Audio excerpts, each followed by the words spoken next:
ಯುವ ನಾಯಕರಾದ ನಮ್ಮ ನಿಖಿಲ್ ಕುಮಾರಸ್ವಾಮಿ ಅವರ ನೇತೃತ್ವದಲ್ಲಿ ನಮ್ಮ ಕರ್ನಾಟಕದಲ್ಲಿ ಸರ್ಕಾರ ರಚನೆ ಮಾಡೋಂಥ ಒಂದು ಮುನ್ಸೂಚನೆ ಬರ್ತಾ ಇದೆ. ನಮ್ಮೆಲ್ಲ ಯುವಕರು ಪ್ರತಿಯೊಂದು ಹಳ್ಳಿಯಲ್ಲಿ ಕೂಡ ಏನಾಗುತ್ತೆ ಅಂದರೆ ಈ ಪಕ್ಷಕ್ಕೆ ಬೆಂಬಲವನ್ನು ಸೂಚಿಸಿದ್ದಾರೆ, ಈ ಪಕ್ಷಕ್ಕೆ ಬರಬೇಕಂತ ಹೇಳ್ಬಿಟ್ಟು ಆತುರದಲ್ಲಿದ್ದಾರೆ ಕೂಡ. ಈ ರಾಜ್ಯದಲ್ಲಿ ಮತ್ತೊಂದು ಬಾರಿ ಕುಮಾರಣ್ಣ ಮುಖ್ಯಮಂತ್ರಿ ಆಗ್ತಕ್ಕಂಥ ಎಲ್ಲ ಲಕ್ಷಣಗಳು ಕಾಣ್ತಾ ಇದ್ದಾವೆ.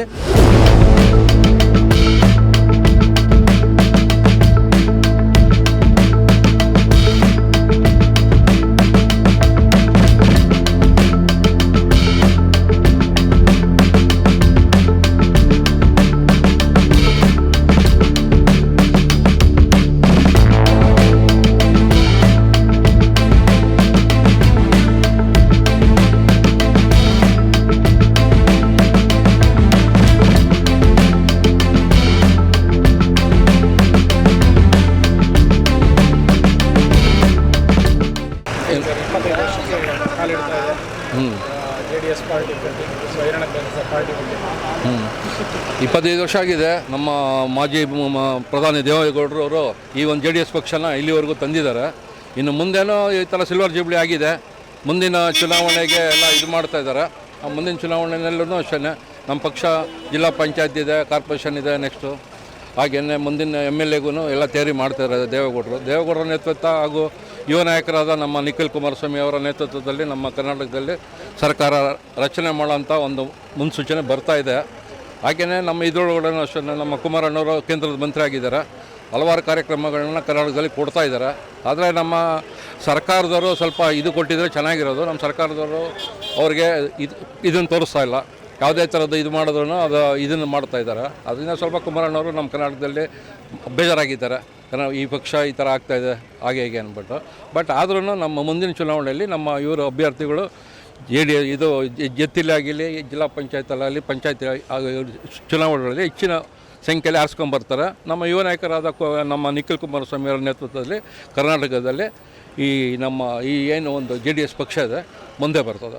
ಅದ್ರ ಬಗ್ಗೆ ಅಂದರೆ ಇವತ್ತಿನ ಇದಕ್ಕೆ ಇನ್ನೇನು ಸರ್ಕಾರ ಇನ್ನೊಂದು 2 ವರ್ಷ ಇದೆ ಅಷ್ಟೇ. ಅವ್ರು ಮಾಡ್ಕೊಂತ ತಪ್ಪುಗಳಿಗೆ ಅವರೇನೇ ಸರ್ಕಾರ ಬಿದ್ದೋಗೋ ಚಾನ್ಸ್ ಇದೆ. ಬಿದ್ದರೆ ಮಾಡೋವಂಥ ಇದು ಇದೆ.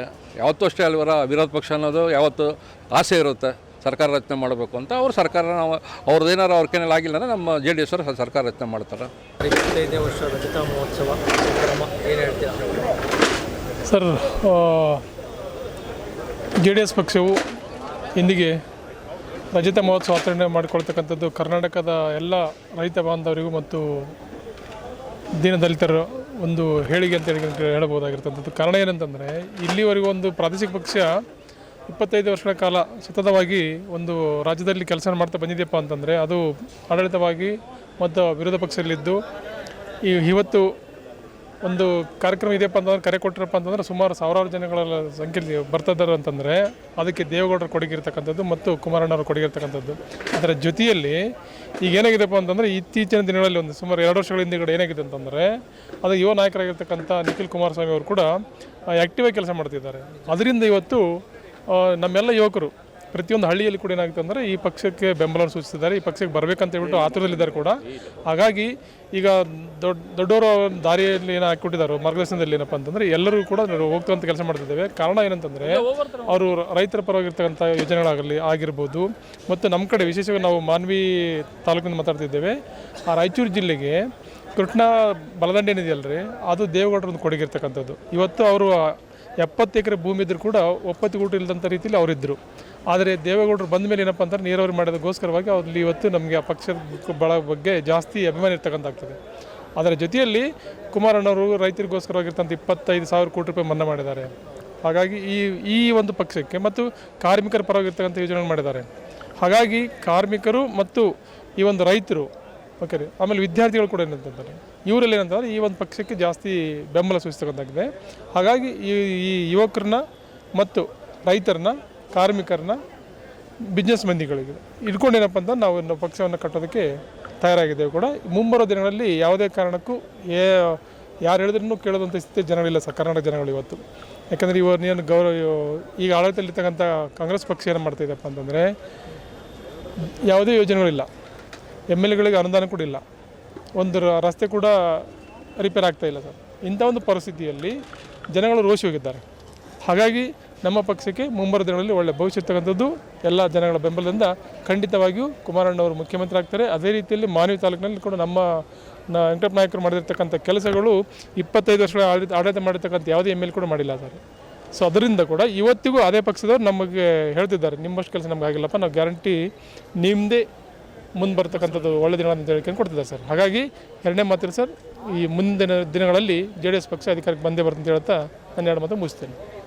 ಬೆಳ್ಳಿ ಹಬ್ಬ ಈ ಶುಭ ಸಂದರ್ಭದಲ್ಲಿ ಹೇಳ್ತೀರಾ ಸರ್, ಇಂದು ಕರ್ನಾಟಕದಲ್ಲಿ ಜನತಾದಳ ಪಕ್ಷ ಸ್ಥಾಪನೆ ಆಗಿ 25 ವರ್ಷಗಳ ಪೂರ್ಣ ಆಗಿರ್ತಕ್ಕಂಥ ಈ ಒಂದು ಸುವರ್ಣ ಸಂದರ್ಭದಲ್ಲಿ ರಾಜ್ಯದ ವಿವಿಧ ಜಿಲ್ಲೆಗಳಲ್ಲಿಂದ ಎಲ್ಲ ಮೂಲೆಯಿಂದ ಕೂಡ ಇವತ್ತು ಶುಭ ಹಾರೈಸಲಿಕ್ಕೆ ನಮ್ಮ ಪಕ್ಷದ ಮುಖಂಡರುಗಳು ಕಾರ್ಯಕರ್ತರು ಇವತ್ತು ಆಗಮಿಸಿದ್ದಾರೆ.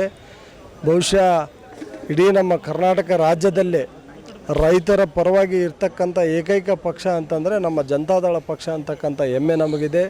ಇವತ್ತು 93 ವರ್ಷದಲ್ಲಿ ಕೂಡ ದೇವೇಗೌಡರು ಇವತ್ತು ಧ್ವಜಾರೋಹಣ ಮಾಡ್ತಾರಂತಂದರೆ ಈ ರಾಜ್ಯದ ರೈತರ ಆಶೀರ್ವಾದ ಅಂತೇಳಿ ನಾವು ಭಾವಿಸ್ತೇವೆ.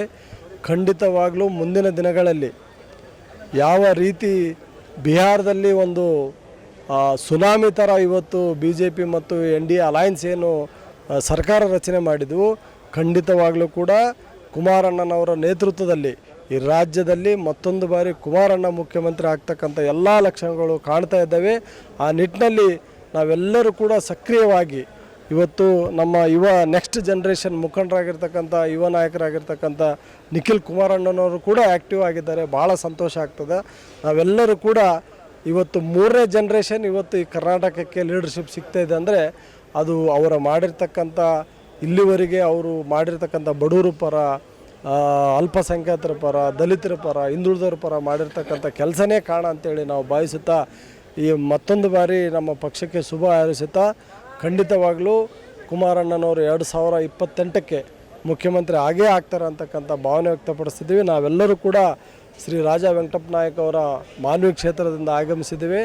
ನಮ್ಮ ಸಾಹೇಬರು ಕೂಡ ಸಾಕಷ್ಟು ಪಕ್ಷಕ್ಕೆ ಕೆಲಸವನ್ನು ಮಾಡಿ ರಾಜ್ಯ ST ಮೋರ್ಚಾದ ಅಧ್ಯಕ್ಷರಾಗಿ ಕೂಡ ಕಾರ್ಯನಿರ್ವಹಿಸ್ತಿದ್ದಾರೆ. ಖಂಡಿತವಾಗಲೂ ಕೂಡ ಅವರು ಕೂಡ ಮುಂದೆ ಶಾಸಕರ ಆಗ್ತಾರೆ ಅಂತಕ್ಕಂಥ ವಿಶ್ವಾಸದೊಂದಿಗೆ ನಮ್ಮೆಲ್ಲ JDSನ ಕರ್ನಾಟಕ ಜನತಾದಳ ಪಕ್ಷದ ಕಾರ್ಯಕರ್ತರಿಗೆ ಶುಭ ಹಾರೈಸ್ತೀವಿ. ಖಂಡಿತವಾಗಲೂ 2028ಕ್ಕೆ ಮತ್ತೆ ಈ ರಾಜ್ಯದಲ್ಲಿ ಜನತಾದಳ ಸರ್ಕಾರ ಬರ್ತದ. ಯಾವಾಗ ರಾಜ್ಯದಲ್ಲಿ ಜನತಾದಳ ಸರ್ಕಾರ ಬಂದಿದೆ ಅವಾಗ ರೈತರಿಗೆ ಒಳ್ಳೆಯದಾಗಿದೆ. ಖಂಡಿತವಾಗಲೂ ಇವತ್ತು ಜನ ನೋಡ್ತಾ ಇದ್ದಾರೆ. ಇವತ್ತು ಮೊನ್ನೆ ಶುಗರ್ ಕೇಂದು ನೋಡ್ತಿದ್ದೀರಿ, ರೈತರು ಒಕ್ಕಲಿದ್ದಾರೆ. ನಾಳೆ 25ಕ್ಕೆ ನಮ್ಮ ಕ್ಷೇತ್ರದ ಶ್ರೀ ವೆಂಕಟರಾವ್ ನಾಡಗೌಡ ಸಾಹೇಬರು ಇವತ್ತು ನೀರಿನ ಏನು ಇವತ್ತು ಲೆಫ್ಟ್ ತುಂಗಭದ್ರಾ ಡ್ಯಾಮಿಗೆ ನೀರಿಂದೇನು ಸಮಸ್ಯೆ ಆಗಿದೆ, ಇವತ್ತು ಹೋರಾಟ ಮಾಡ್ತಾ ಇದ್ದಾರೆ. ಇವತ್ತು ರಾಜ್ಯದಲ್ಲಿ ಎಲ್ಲ ಮೂಲೆಗಳಲ್ಲಿ ಕೂಡ ರೈತರು ಹೊರಗೆ ಬರ್ತಕ್ಕಂಥದ್ದು ನಾವು ನೋಡ್ತಾ ಇದ್ದೀವಿ. ರೊಚ್ಚಿ ಹೋಗಿದ್ದಾರೆ. ಖಂಡಿತವಾಗಲೂ ಕೂಡ ಮುಂದೆ ಏನಾದಲ್ಲ ಜನತಾದಳ ಸರ್ಕಾರ ಬಂದೇ ಬರ್ತದೆ ಅಂತಕ್ಕಂಥ ವಿಶ್ವಾಸ ಇದೆ.